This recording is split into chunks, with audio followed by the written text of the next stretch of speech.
सब टॉपिक 3.4 इसम की तकसीम एराबी हालत के एतबार से। इसम की मुख्तलिफ़ हालतों के एतबार से तकसीम। इसम की चौथी तकसीम अब हम पढ़ेंगे बेतबार एराब, मुनसरिफ़ गैर मुनसरिफ़। बेतबार जिन्स के हमने सबसे पहले पढ़ा मुज़क्कर मुअन्नस, बेतबार अदद के हमने पढ़ा वाहिद तस्निया जमा, बेतबार उमूम खुसूस के मारफा और नकरा।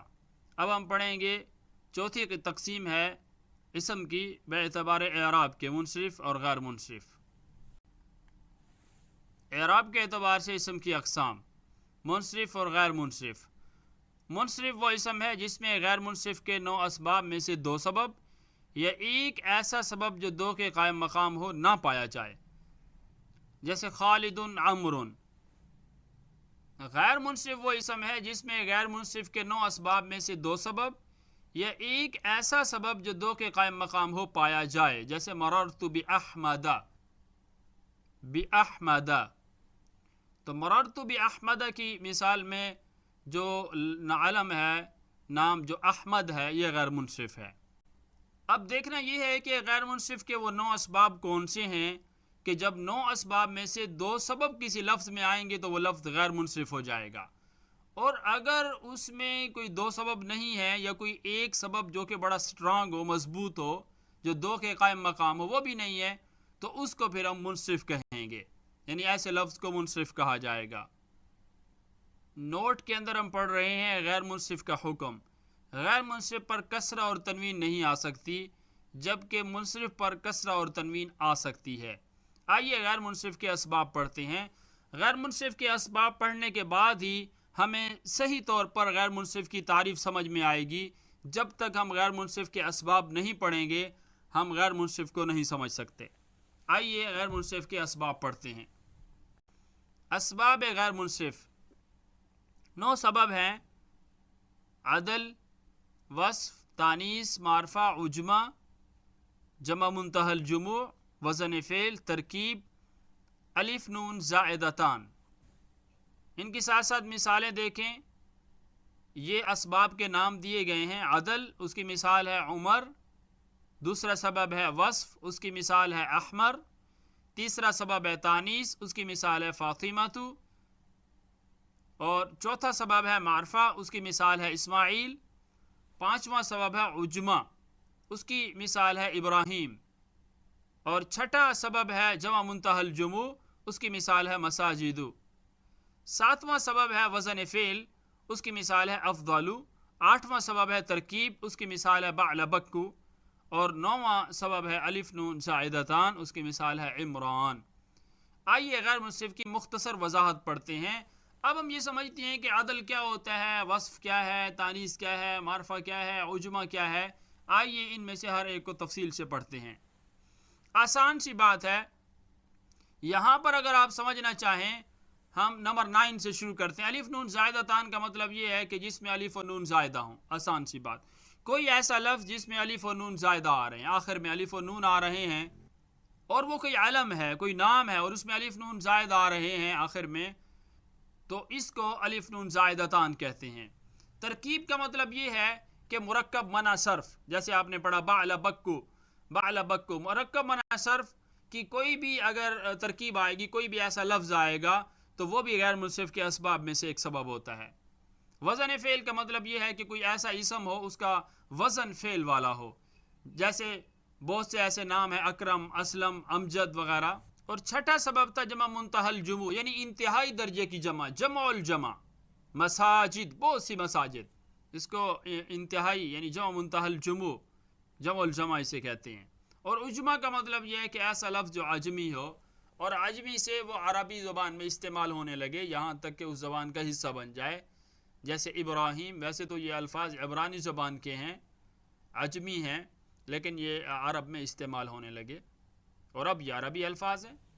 और मारफा होना भी गैर मुनसरिफ़ के असबाब में से है। मारफा जैसे अभी आप पढ़ चुके हैं, मारफा और नकरा। अगर कोई लफ्ज़ मारफा है, यहाँ मारफा से मुराद सिर्फ अलमियत है बस। अगर कोई नाम है, कोई ऐसा इसम है, तो उसको आप फ़ौरन ये समझेंगे ये गैर मुनसरिफ़ के असबाब में से है। तानीस का मतलब ये है कि वो मुन्नस हो, तानीस की कोई अलामत मौजूद हो, तो ये भी गैर मुनसरिफ़ के असबाब में से है। वस्फ़ का मतलब ये है कि वो सिफत हो, اس میں صفتی معنی پایا جا رہا ہو، جیسے احمر سرخ ہونا. اور عدل جو ہے یہ سب سے ڈیفرنٹ ہے. عدل کا معنی یہ ہے کہ ایسا لفظ جو اپنی اصلی شکل چھوڑ کر دوسری شکل اختیار کر جائے. جیسے عمر، یہ اصل میں یہ لفظ عامر تھا، عامر سے بعد میں یہ عمر بولا جانے لگا. اس کی اصل جو وجہ ہے، جب یہ لفظ استعمال ہوا، جب یہ عرب نے اس کو بنایا، اس لفظ کو اہل لغت نے جب اس کو استعمال کیا تو یہ عامر تھا، بعد میں عامر سے یہ عمر بن گیا، تو اسی کو عدل کہتے ہیں. تو ان 9 اسباب میں سے جب کسی لفظ کے اندر 2 سبب پائے جائیں گے تو ہم کہیں گے یہ غیر منصف ہے. یا کوئی ایسا ایک سبب پایا جائے جو بہت قوی ہو، جو 2 کے قائم مقام ہو، تو اس پھر ہم لفظ کو بھی، جب اس میں کوئی ایسا سٹرانگ سبب پایا جا رہا ہے تو اس کو بھی ہم غیر منصف کہہ دیں گے. آئیے غیر منصف کی مختصر وضاحت پڑھتے ہیں. اسباب غیر منصف کی وضاحت. نمبر 1، عدل. کسی اسم کا اپنی اصلی شکل چھوڑ کر کوئی اور شکل اختیار کر لینا. جیسے عمر، یہ اصل میں عامر تھا، اس لفظ نے اپنی اصلی شکل چھوڑ دی اور دوسری شکل اختیار کر لی تو یہ عامر سے عمر استعمال ہونے لگا. تو ایسے الفاظ جو کہ اصلی شکل چھوڑ کے دوسری شکل اختیار کر لیں، ایسے الفاظ کو نحوی اصطلاح کے اندر عدل کہتے ہیں. عدل کا لفظی معنی ہوتا ہے پھرنا، منہ موڑنا، یعنی اپنی اصلی شکل سے دوسری شکل کی طرف پھر جانا، اس لیے اس کو عدل کہتے ہیں. دوسرا سبب ہے وصف. وصف اس اسم کو کہتے ہیں کہ جو ایسی ذات کے متعلق بتائے جس میں کسی صفت کا لحاظ کیا گیا ہو، جس میں صفتی معنی ہو، جیسے احمر سرخ رنگ والا، اسود کالے رنگ والا. اب یہ الفاظ بطور صفت کے استعمال ہوتے ہیں. تیسرا سبب تھا تانیث. کسی اسم کا مؤنث ہونا، یعنی اس میں تانیث کی 3 علامتوں میں سے کوئی علامت پائی جائے. جیسے فاطمہ میں تا علامت تانیث ہے، حبلہ میں علامت تانیث الف مکسورہ ہے، اور حمراء میں علامت تانیث الف ممدودہ ہے. یہ الف مکسورہ اور الف ممدودہ ایسے سبب ہیں جو 2 کے قائم مقام ہیں. یہ بات بھی یاد رکھیں کہ جو مضبوط اسباب ہیں، جو بہت سٹرانگ ہیں، جو 2 کا مقابلہ کر سکتے ہیں، ہے وہ ایک لیکن 2 کا مقابلہ کر رہے ہیں، ایک قائم مقام 2 کے. جیسے ایک موٹا آدمی ہو، اس کا ویٹ 2 آدمیوں کے برابر ہو، تو اس کے بارے میں کہا جاتا ہے کہ یہ 1-2 کے قائم مقام ہے، یہ 1-2 کی طرح ہے. تو کوئی ایک ایسا سبب جو 2 کے قائم مقام ہو جائے، وہ الف مکسورہ اور الف ممدودہ ہیں. یہ بہت مضبوط ہیں. اگر کسی لفظ میں الف مکسورہ ہے تو آپ کہیں گے یہ غیر منصف ہے. بس دوسرا سبب ڈھونڈنے کی ضرورت ہی نہیں ہے، وہ ایک ہی کافی ہے، چونکہ وہ 1-2 کے قائم مقام ہے. اور چوتھا سبب ہے معرفہ. اس جگہ معرفہ سے معرفہ کی صرف ایک قسم یعنی علم مراد ہے. بس معرفہ کی 7 قسمیں آپ نے پڑھی، لیکن یہاں پہ معرفہ سے مراد صرف علمیت ہے کہ ایسا لفظ جو کسی کا نام ہو، بس تو وہ غیر منصف کا سبب بن جائے گا.